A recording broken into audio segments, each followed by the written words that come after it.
Whenever discussing stem cell therapy, it's always really, really important to consider the cost.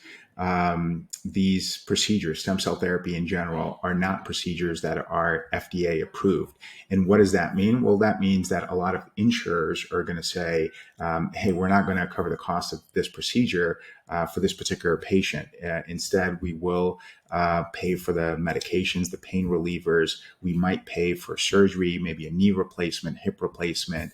We'll pay maybe for physical therapy for someone who's been exposed to a brain injury or a spinal cord injury, but we're not going to pay for these other things like stem cell therapy, and that's fine. That's one position to take, but ultimately, when you really boil everything down, as far as which cells are best positioned in your body to carry out natural healing, natural regeneration of tissue, of cells that have been damaged, the unquestionable king there is stem cells, and stem cell therapy is what's super helpful there, without a doubt, without question. I would pick that alternative over some of these more medication-based, pharmaceutical-based, device implantation-based, prosthetic-based procedures any day of the week, because those other modes of therapy either put a Band-Aid on the problem, or ultimately they do lead to severe restriction on one's lifestyle. And here you have a methodology that is much more natural and best positioned to bring about long-term healing and regeneration. So you got to do a little bit of cost benefit analysis. Obviously, each case is individualized. I'm happy to talk with individuals about their specific circumstance. But in general, the costs of stem cell banking, which involves the liposuction procedure, which takes a couple of hours.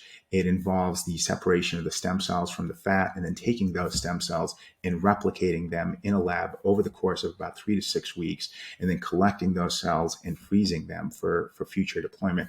That entire process starts at $7,000. And then there's a fee from the lab that amounts to $250 annually, whether you use those cells or not. And that's referred to as a maintenance fee. Again, whether the cells are used or not, after the first year, there's going to be a charge of $250 as a maintenance fee. And then when those cells are released back to the patient, they're released in vials. Each vial contains about 10 to 12 million mesenchymal stem cells. Compare that with, the average number of mesenchymal stem cells in the entire body of someone who's 40 years old. That number is somewhere around 2 million. So it's at least 5 to 6x that number, and that's just in one vial. So when those vials are released back to the patient, the lab will charge a fee of $500 per vial. And really, how many vials are we going to require for a procedure? That really varies. That varies by injury. That varies by the nature of the injection that we're doing. What are we injecting? When the injury was? That varies by what the comorbidities are, the age of the patient. So there's a lot to take into account. But generally speaking, we'll use, on average, about 2 vials per joint when we inject it. And so that's at $500 per vial. That's $1,000.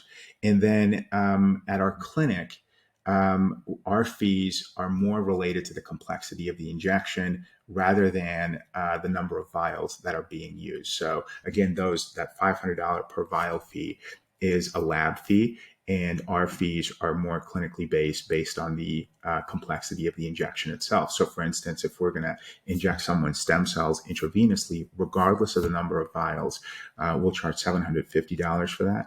If we're going to inject stem cells into a joint, into a peripheral joint, like a hip or a knee, we tend to charge $1,500 per joint that's injected. We do it under X-ray imaging. We do it under ultrasound. None of these procedures are done blindly.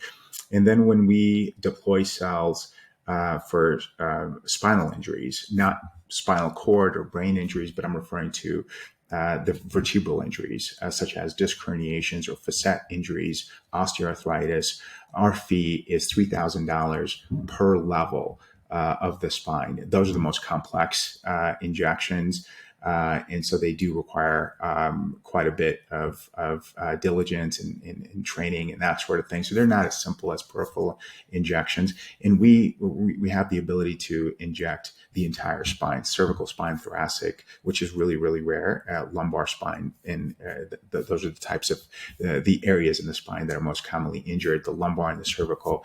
And it's really rare to find a clinic that I think where the clinicians are able to inject the entire spine. But that's something that we do, and we charge $3,000 per spinal level. And anytime, when I refer to the spinal level, that's something that basically entails 3 separate injections. We tend to inject into the disc and also into these other 2 joints between adjacent vertebrae, referred to as facets. And generally speaking, when someone injures their lumbar vertebrae, they tend to involve all 3 joints, unfortunately. And so we inject all of those. So those are the general costs. Again, $7,000 for the initial harvesting all the way to when the cells are replicated and stored for future deployment. There's a $250 fee that's charged on a yearly basis by the lab that they refer to as their maintenance fee, whether you use the cells or not. There's a per vial fee that the lab will charge at $500 per vial that they release back to you for deployment of those cells. And then when we deploy those cells, when we inject those cells, we charge a different amount depending on how those cells are being reintroduced into your body. $750 for IV infusion, $1,500 per joint for peripheral joints, and then $3,000 per spinal level. So that's the general breakdown of how we do stem cell therapy. Sometimes we'll get clients, we'll get patients who come in from other countries, and they have a preference to receive some of their own cells that same day, as opposed to having to wait 3 to 6 weeks before they first see their cells return back to their body.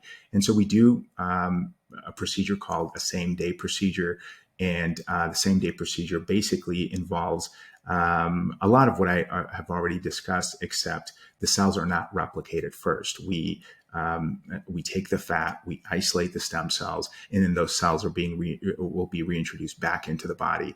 And it's not unusual for those patients who are undergoing same-day procedures to couple that with stem cell banking. So that way they're getting part of their stem cells reintroduced into their knee or IV that same day, but the remainder of their cells are being replicated, and they'll be reintroduced back into the body at a future date. And both of these procedures are effective.